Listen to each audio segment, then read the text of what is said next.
আওয়ামী লীগ ভারতে যাওয়ার সুযোগ পেয়েছে, আপনারা সেটাও পাবেন না। অভ্যুত্থানের পরে পাথরের গাড়িতে আর চাঁদাবাজি হবে না। আমরা ভেবেছিলাম চা শ্রমিকদের নিয়ে আর কোন সিন্ডিকেট হবে না। আমরা ভেবেছিলাম ভারতীয় টমেটো আর বাংলাদেশে ঢুকবে না।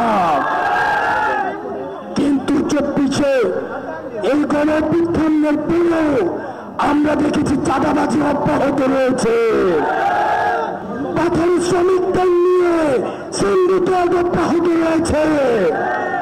আমরা স্পষ্ট করে বলতে চাই, যারা এই চাঁদাবাজি করছেন, সিন্ডিকেট করছেন, আওয়ামী লীগ যে পথে, আপনারাও যাবেন সে পথে।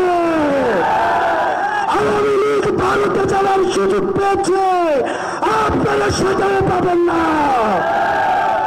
প্রিয় পঞ্চগড়বাসী, আপনাদেরকে সাক্ষী রেখে বলছি, যেই প্রশাসন দিয়ে, যেই পুলিশ দিয়ে মধ্যরাতে নির্বাচন হয়েছে, আমি ভার্সেস ডামি ইলেকশন হয়েছে, সেই প্রশাসন এবং সেই পুলিশকে সংস্কার না করে আমরা আর কোন নির্বাচন আমরা আপাতত চাচ্ছি না।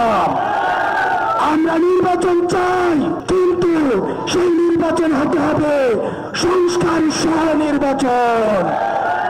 বাংলাদেশের রাজনৈতিক দলগুলোকে বলতে চাই, আপনারা যেভাবে টাইম ফ্রেম দিয়ে নির্বাচন চাচ্ছেন, ঠিক একইভাবে আপনারা বিচার এবং সংস্কারের জন্য টাইম ফ্রেম দিন।